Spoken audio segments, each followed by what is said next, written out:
Welcome back to the third and final segment of today's semi-final debate between the smart hallows and freedom fighters.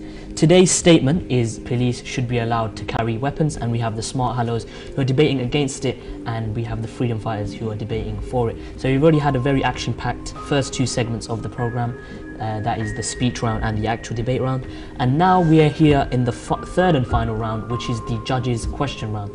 So the judges, who have been observing very carefully over the past two rounds, have some questions ready for our contestants today, and we're going to see how they can respond to those questions.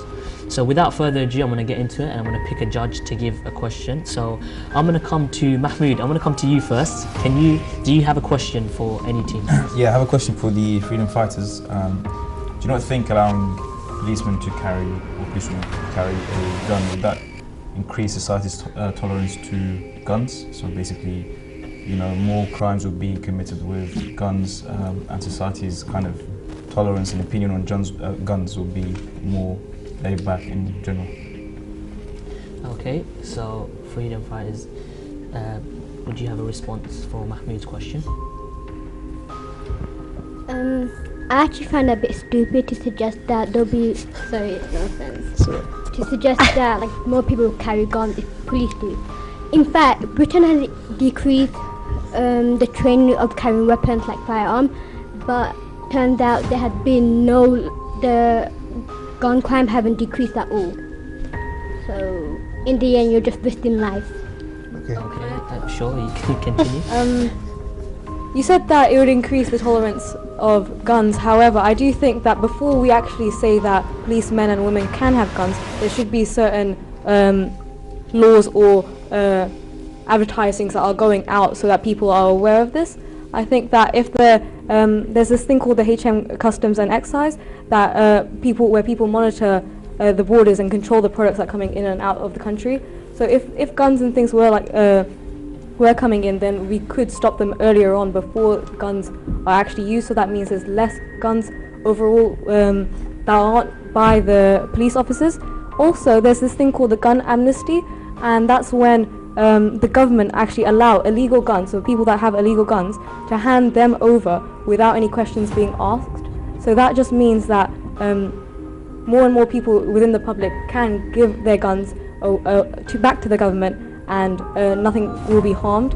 In fact, this actually did happen once in 2003 in March, and it was where David Blanket, who was the Home Secretary at the time, suggested that 25,000 guns would be given back to the government. But actually, in fact, when that did happen, 40,000 guns were given back. So I don't think that the police, men and women having guns, will cause the tolerance of guns to be increased or decreased. Okay. If we were to use guns, it would be a deterrent to all criminals, as criminals would think twice, and they would not actually go on to even cause a crime in the first place. Oh, sure, go ahead. Wow.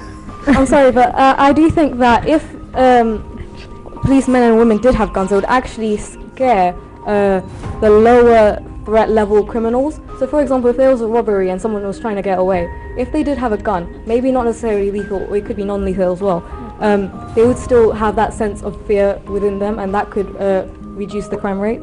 Okay, I don't think we're going to be getting any more questions from Mahmood, but so I'm going to come on to another judge now. I'm going to come to David.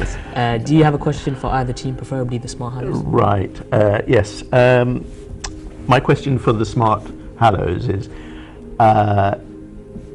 if you take the case of, say, firemen, and there's a burning building, we wouldn't ask the firemen, we wouldn't expect the firemen to go into that burning building without their respirator and all their equipment. So aren't you being a little bit unsupporting to policemen to take away their ability to better protect themselves?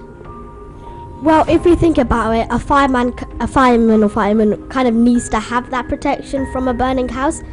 But as I said, police are highly trained to deal with situations without a gun, but firemen or firewomen really do need that protection before going into a burning house. Okay, David, you happy with that? Yeah, that's a reasonable response. Swiber, do you have a question now? Yeah, I have a question for the freedom fighters. You've use the example of terrorism a lot. I'm wondering that in addition to the fact that police being able to respond with weapons that could potentially put innocent civilians at risk as well, there's a wider problem with terrorism, and I feel like maybe we need to be spending more time and thinking more about how we deal with that, as opposed to just having the response be instantly a weapon. Okay. Freedom fighters, do you guys have a response for that? Well, I think at first, obviously, if there is a terrorist in, for example, a part of London or Westminster, like I said before, then at first, obviously, the main aim for policemen and women is to cause that threat to be reduced, and if that means to not necessarily kill, but also arrest or restrain that person through using weapons, then I don't think that's necessarily a bad thing. Do you want to add to that? Yeah, I do understand your point, but I feel like maybe the police should have some sort of training, like training on who they should shoot and everything. That, for example, if they come across a suspicious person, look for some particular sign before they shoot that person. Because in the end, police are here to protect us, and regardless of terrorism or anything out there, first, the main aim is to protect us and make sure we get out of harm's way. If I could just come in there, perhaps, because I would follow up that comment of yours with a question about, just to enlarge in it. You're right, police are there to protect us. However, would you get recruits, would you get people prepared to join the police if they knew that they would be carrying a gun and they might be expected to shoot someone and kill them? At the moment, they're expecting to join the police force, to arrest criminals, to lock them up, to solve crimes. They're not necessarily expecting to be given a gun in their hand and shoot and kill someone. Well, there are lots of different departments within the police force that somebody could take if they wanted to. Maybe if they're not necessarily too confident about the training that will be involved with guns or other types of weapons, they could pursue a different part of the police force. Also, going back onto the terrorism thing that you mentioned, I think that if there was more awareness, not necessarily awareness, but more controls and regulations that took place, then perhaps those would be reduced. Okay, I want to come back to the judges. I want to get a question for the smart hallows before we do move on. So I want to come to Mahmood. Did you get a question? Do you have a question for the smart hallows? Yeah, so this is a very, I think, a question that's similar to what you guys were talking about earlier. Let's say the Las Vegas shooting happened. How would you react in a way such that you minimize the number of victims and number of shootings without actually carrying a gun? They would have had to use their brain more instead of just running in with a gun and just shooting him dead. They would have planned in preparation that if they were to lock the doors for exits and they were to walk in without him or her recognizing, they would be able to capture him. There are gases. They could slide gases through the doors, put him asleep, and if they put him asleep, they could wake him up, and they would have been able to find out what would happen. Why did he do this? Is he in any group of some sort? Has he got? Does he want revenge on someone or specifically? So they could deal with it in a higher matter. So using non-lethal weapons, but weapons that can slow him and make him fall unconscious would be better than actually killing him himself. Okay, thank you very much, Adib. Coming back to the freedom fighters, I just wanted to ask a question. Perhaps it's human nature or human instinct to always find the easiest route out of a problem or find the quickest solution. So like you said, Nadira, before, if a police officer has a gun on them, they don't necessarily have to use it. But do you think that if they were given a gun, they'd be more likely to, at first spotting the incident, just pull the gun out without any sort of thinking of how they can solve the situation and shoot at the criminal? Well, first, I do think police officers do have brains, and I think that they will be smart enough to decide if, through training, if they should use it at certain circumstances. So I don't necessarily think that some people would be more likely, maybe in a situation where they could potentially, for example, if there's a runaway criminal and they can see it right there, then maybe they would instinctively want to shoot them because they know how much danger that person could be. So can I just come in there, because you've been mentioning training an awful lot, and I just like to flag up that if you join the army, you get a lot of training, but then you are expected, unfortunately, if the circumstances arise, you will be going out to kill people, because that's what you are being trained for. I would hate to see a situation where we don't actually see any police because they're spending all their time training. No. Can I get a very quick response from you? I believe we should offer a self-post approach. So, like, for example, there are different type of polices. There could be some that's like your friendly neighbor police officers, and somewhere if they want to carry guns and think and do something higher, they could be trained for that. And it's not like, you know, if you want to be a doctor, you have to go through a lot of particular training exams. I think that's what we should have for guns.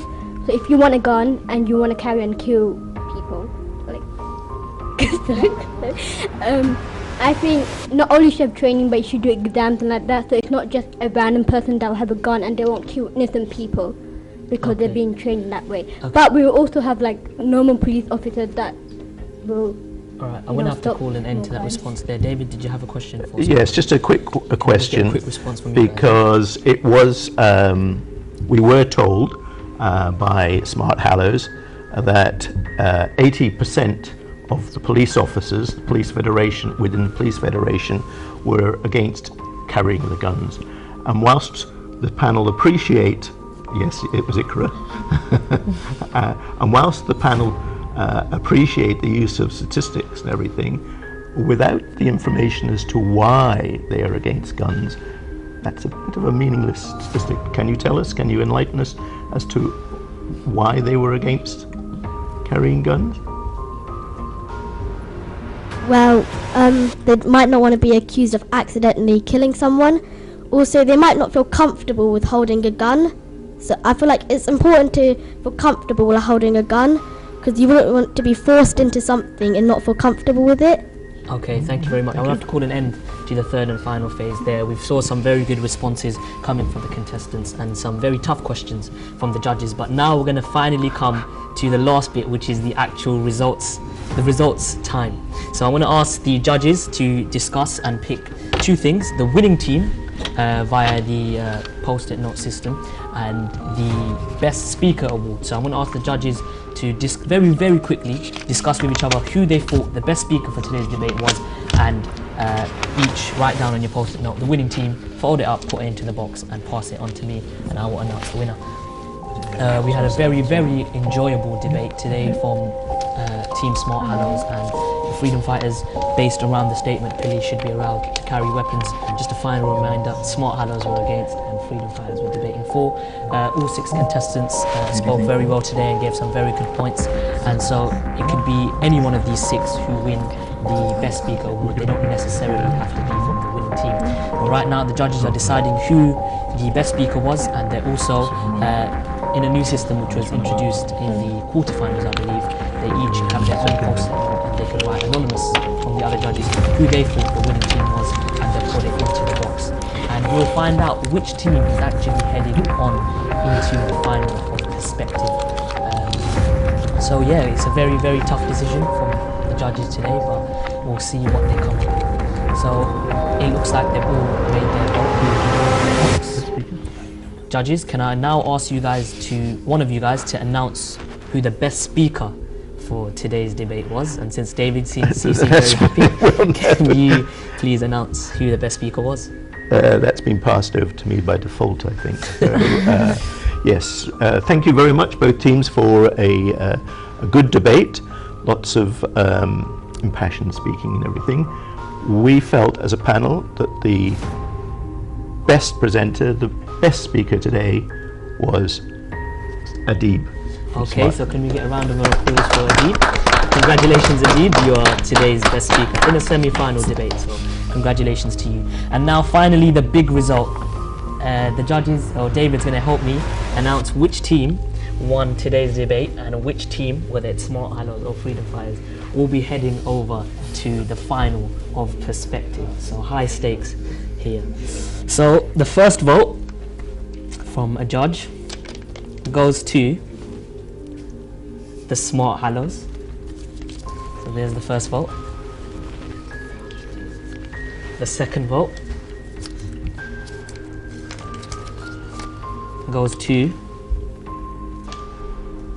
the Freedom Fighters. So it's 1-1 now, and finally, yet again, we come to the third judge for the tie-breaking result. So the team that is headed off into the finals of Perspective, and before I announce it, I just want to say both teams, you performed really, really well. So make sure you keep your head held high. But the team that's headed on to the final, can you get a round of applause for them, please, is the Smart Hallows. Well done to the Smart Hallows for your victory on today's debate, and you are headed off into the finals of Perspective. So huge congratulations to you. Commiserations to Freedom Fighters. You guys were a very strong team throughout the course of the program. But at the end of this debate on police weaponry, it's the Smart Hallows that walk out as the victors, and I'm sure the judges, it was a very tough decision for you guys to make. But that brings us to the end of this semi-final episode of Perspective. We had the Smart Hallows and the Freedom Fighters, both teams coming through with some very strong points, and it was a very interesting debate, and I'm sure the judges were interested as well. But at the end of the program, the judges had to make a very tough decision, and in the end they decided that the Smart Hallows are the team who are heading over to the final of Perspective. So that's it from me, the judges, and all the contestants. I hope you've enjoyed this episode, and make sure you stay tuned for the final episode of Perspective. You can keep up to date with Perspective by heading over to www.europentv.com, or you can email us at perspective@europentv.com for any information or perhaps any suggestions for the topic of the final. And you can also catch up on previous episodes by heading over to YouTube and searching for the NTV Europe 852 channel. Okay, so thank you very much. That's it from everyone here today. Goodbye.